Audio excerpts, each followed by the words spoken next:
A brand new CNN analysis ranks the 9 Senate races most likely to flip and decide control of the upper chamber. 6 are Republican held. 3 belong to Democrats. Win a few, the majority is yours. Of course, this is a map that will evolve over the next 124 days. I'm joined now by a terrific group of reporters, including Arlette Saenz. Arlette, you wrote the analysis piece for CNN.com on this. And so I'm going to put up on the screen the 9 seats, the 9 races that we're looking at the closest. And you can see there, and here are the rankings. You start with number 1, North Carolina, which is now a GOP-held seat. That is most likely to be a Democratic pickup. Maine, we're going to talk about this in a second, as number 2. And then you go through to Michigan, Ohio, Alaska, all the way out here, Iowa, Georgia, and then Texas is last. Oh, I forgot about New Hampshire. There you go. Yeah. Well, these are the 9 states where the battle for control of the Senate will play out. And for the first time, we are ranking them in order of most likely to flips. This is really based on our conversations with various strategists who are involved in the races, polling, and a host of other factors. But North Carolina does top that list right now for Democrats. It's under Republican control. This is a state where a Democratic senator has not been elected since 2008. Then moving on with the list, we go up to Maine, then move over, which is also under Republican control, obviously the Susan Collins, Graham Plattner. Then we move over to Michigan, where there is still a very unsettled Democratic primary playing out there. If Democrats have any chance of winning back control of the Senate, they need to hold on to Michigan because they would still need to flip 4 Republican-held seats. Then you go into a host of red territory. All of those states, Ohio, Alaska, Iowa, currently held by Republicans. Then further rounding out the list is Georgia, where a presidential battleground state where you do have a very strong Democratic candidate in Jon Ossoff.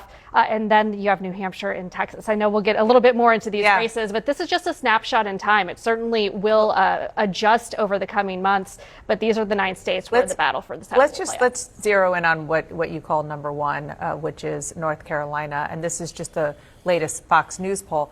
One of the reasons why Democrats are so bullish, and analysts as well, is because of, this is a New York Times poll, of Roy Cooper, who is a popular governor and running to be the state's senator. And he's fair. I mean, this is obviously, there's got almost a 5% margin of error, but still, given the fact that this, as you said, this hasn't been a Democratic held seat in years, he's got a pretty comfortable margin right now. Right. I was about to say, I've been talking to Republican sources this week as well, and they're looking at North Carolina as their most endangered seat in terms of those to flip.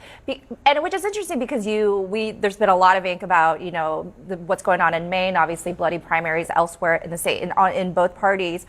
But North Carolina, first of all, it hasn't actually gotten a lot of attention for how important it is because, first of all, the candidates are both sort of boring and kind of low profile. But you're right, Chuck Schumer got an excellent candidate in Roy Cooper, the former governor. And I've heard some concerns about Republicans just about the quality of Mike Whatley, the Republican candidate who is very allied with Trump. He's seen as President Trump's pick, former chair of the RNC. I've heard from concerns from Republicans in the state that while the Trump, association helps, he needs an identity that goes beyond Trump, particularly if you want to tell voters to vote for me for senator, to be in there for 6 years beyond when Trump is out of office. Yeah, and I mean, also, anyone who's seen Michael Whatley speak or, do an event knows that he's just not a dynamic candidate. He's not out there wooing the crowd. I mean, there is a reason that Trump waited to weigh in on this primary or on this candidate because he was waiting to see if Laura Trump was going to run. He was looking at other candidates. He likes Michael Whatley. The White House likes Michael Whatley, but he doesn't necessarily energize the crowds, and that's going to be part of the issue as well. But let's look at let's look at one red state, which is actually one of the most interesting, and that is Iowa. This is retiring Senator Joni Ernst's open seat, so it is a GOP-held seat. And we just saw primaries to decide who's going to be the nominees. Ashley Hinson is the Republican nominee, who is somebody who is Democrats and Republicans look at her and think that she is a very talented candidate, probably one of those who can potentially beat the odds against Donald Trump everywhere, and including that state.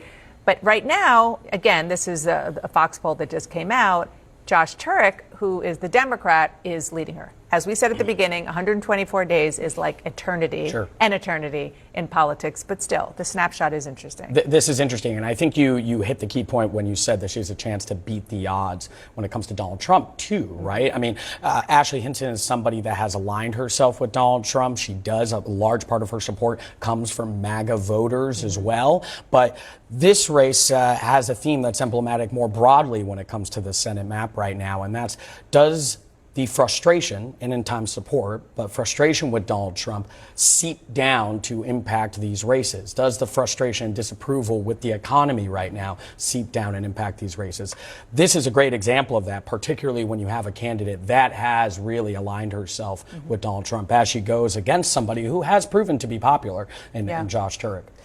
Let's go back to Georgia, and that is on your ranking, you have it as number 7 as the potential to flip. It is a Democratic held seat, 2 of them actually in Georgia right now. But this particular race is, of course, Jon Ossoff trying to keep it and prevent it from going from D to R.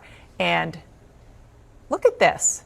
I mean, this is a senator who got in, barely by the skin of his teeth in runoffs in a very dramatic way in 2020.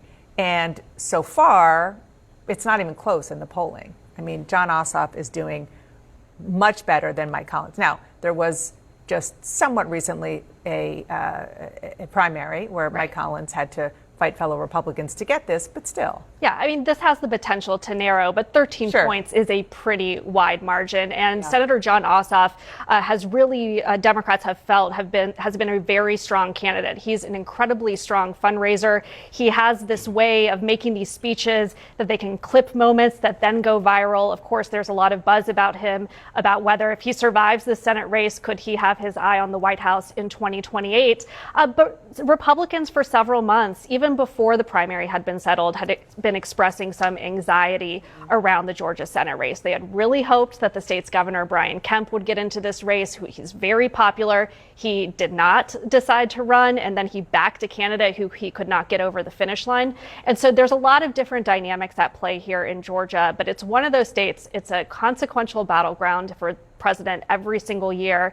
And right now, Jon Ossoff does appear to be in a good position as he seeks re-election. Well, and there's also a lot of Republicans who are concerned that Collins hasn't been vetted properly and that there might be some skeletons there. Mike Collins. Yes, Mike Collins. That there might be something there because they are concerned that he's not really had a big public race, and they want to make sure that they have the strongest candidate. He's very new to the scene, and if we look at the way President Trump handled this, he didn't endorse until he knew that Mike Collins was going to win, looking at both of these candidates. So, Republicans still are a little skittish. Was he the best? Was he the strongest candidate to put out there? And we'll find out.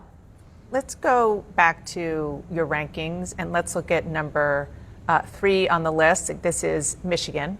It's a Democratic held seat. Again, it's open because Senator Gary Peters is retiring. And this is one of those, as you said, that is very, very competitive on the Democratic side. The primary is not going to happen until later this summer. We did have some news this morning, which is that Alexandria Ocasio-Cortez formally endorsed one of the Democratic candidates, Abdul El-Sayed, in this critical Michigan Senate race. And so, one of the questions is whether or not he will win and how that will sort of play out, considering that he is further to the left than the other Democrats running, and how that will play in a purple state when he's going to be running against former Republican Congressman Mike Rogers. Yeah, there's a couple themes here, right? I mean, and it does expose sort of the factions in the Democratic Party. It does raise a challenge of the person who might be popular when it comes to a primary. How do you then take some of those views and translate it to a general? And we know there can be a bridge there, right? It can be a gap. It can be different. The AOC endorsement's also interesting, just from when you look at her in isolation, because she's actually been hesitant to really get out there and endorse some of even the progressive candidates that we've seen, even though we're coming off a week where we've seen a lot of wins coming from the progressive flank. You do wonder if sort of that momentum after New York as well as Colorado provided an incentive to sort of get in there and actually come with this endorsement. Let's just look at the current balance of power so we have proper context of what needs to happen in order for Democrats to flip. It's a hill. It's a pretty steep hill, Arlette. Yeah, it is. Democrats, with the current makeup, they would need to hold on to all of their seats and flip 4 if they were to regain control of the Senate. But so much of this battle is going to play out in these states that have been red and trending even more red in recent years. The question is whether those dynamics might be changing with this election, especially as there's frustration with President Trump and the economy. You know, Republicans have been long hoping that there would be some type of resolution to the conflict with Iran, that could potentially ease some of the economic concerns. But right now, given all the volatility we've seen, there's really no guarantee that that's going to happen before Thanks for bringing November. us this great analysis and reporting. Appreciate it.